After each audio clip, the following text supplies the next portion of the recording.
नियमभन्दा जब प्राणीहरू बाहिर जान्छ नि आफ्नो स्वार्थमा उभएर त्यहाँ यस्ता किसिमका प्रलय अर्ध प्रलयहरू यस्ता किसिमका ऊहरू चाहिँ अब भौगोलिक मात्रै नभएर वातावरणमा पर्ने जुन प्रभावहरू छ यो चाहिँ प्रकृतिको नियमभन्दा बाहिर गएर क्रिएट भएका यी ऊहरू हुन्। जस्तो तपाईँ जन्मकुण्डली पनि हेर्नुहुन्छ मान्छेको होइन, खासमा चाहिँ यो केसँग आधारित छ? जन्मकुण्डली प्राकृतिक परिवर्तनसँग आधारित छ कि मान्छेको केसँग आधारित छ? ग्रहहरूको गोचरको आधारमा हुन्छ। ग्रहहरू जुन अर्बिटमा हाम्रो चालमा चलिराखेको छ, जस्तो अब जस्तै आउने दिन तपाईँको चाहिँ 16 मार्चबाट के अरे 16 चैतबाट उता 29 मार्चबाट उता गएपछि प्लानेट्सहरूको यति डेन्जर पोजिसन बनिराखेको छ। यो रियर कहिलेकाहीँ घट्ने घटनाहरू कहिलेकाहीँ जस्तो यहाँ हामीहरूको चाहिँ जस्तो अहिले नेपालमा न भनौँ एउटा राजनीतिक दलहरूको समीकरण बनेको छ, नेताहरूको बिचमा चाहिँ एउटा समीकरण बनेर एउटा सत्ता चल्छ भनेदेखि त्यो ग्रह मण्डलमा पनि एउटा त्यस्तै किसिमको समीकरण बन्दछ। अनि प्रत्येक वर्ष प्रत्येक संवत्सरमा डिफ्रेन्ट समीकरण बन्दछ ग्रहहरूको। अब आउने जुन समीकरण बनेको छ यो भूगोलको लागि असाध्यै डेन्जर समीकरण बनिराखेको छ। जस्तो 6वटा प्लानेट्सहरू 6वटा उग्र प्लानेट्सहरू एउटै राशिमा गोचर गर्न गइराखेको छ, मीन राशिमा। अब यो चाहिँ तपाईँको 16 चैतबाट उता गएपछि 15 को रातिबाट 16 को उज्यालो हुँदैन 6वटा प्लानेट्स 5वटा पञ्चग्रही योग बनेको छ र चन्द्रमा पनि त्यसमै जब गोचर गर्न आउँछ सूर्य चन्द्रमा राहु केतु शनिदेखि बुध शुक्र यी 6वटा ग्रहहरू एउटै राशिमा गोचर गर्न गइरहेको छ।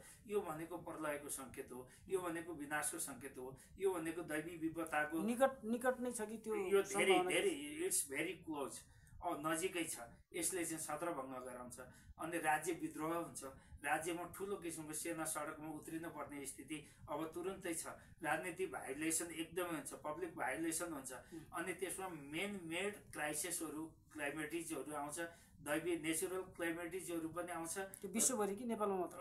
त्यसको विश्वभरि विशेष गरी अमेरिकादेखि लिएर आएर अलिकति केही पूर्वीय भागसम्म हाम्रो देश पनि त्यसमा इन्भल्भ छ र त्यो क्षेत्रमा परेको छ र त्यो रेन्जमा परेको छ। ठुलो मानवीय क्षति हुन्छ, जनधनको क्षति हुन्छ, सरकार अस्थिर हुन्छ। सरकार छत्रभङ्ग भनेको यहाँ खप्पर युगको पनि निर्माण भएको छ, अति नराम्रो युग छ।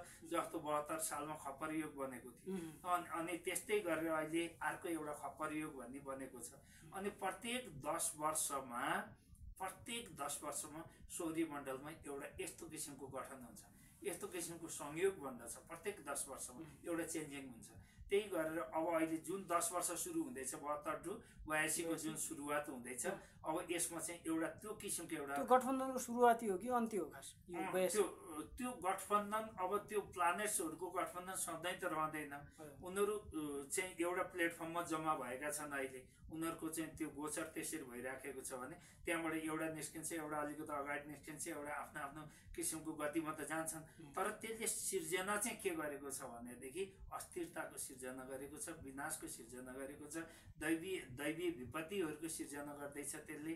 र यहाँ धेरै महत्त्वपूर्ण याद गर्नु होला, नेपालमा कोही शक्तिशाली फ्रन्टलाइनमा बसेको नेताहरूको असामयिक निधन हुन्छ र विश्व स्तरमा शक्तिशाली नेताहरूको हत्या हुन्छ।